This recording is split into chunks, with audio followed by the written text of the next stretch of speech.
Okay, I'll just show you how to set the sat nav in this Fiat Ducato van. So from any screen, if you go onto nav,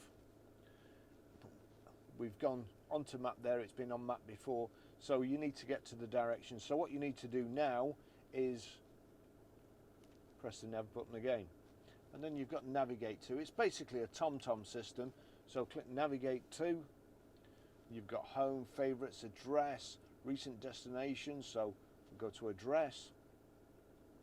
And we're Grosvenor Garage, Chorley Road, Waltleydale, Preston, and it says city and postcode there, so we're going to put our postcode in, which is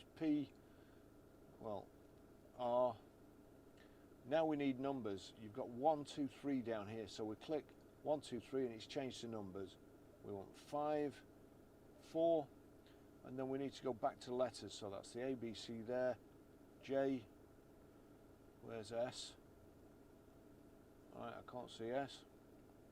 It's not like I've not done this before. So that's it. Papa Romeo 5, 4 Juliet Sierra. Just click on that. It's asking me for a house number. We don't have a number here, but I'll put 272 in and then click done. House number found, not found, nearest available, so done. Turn left. That's it. That's how you set the sat nav.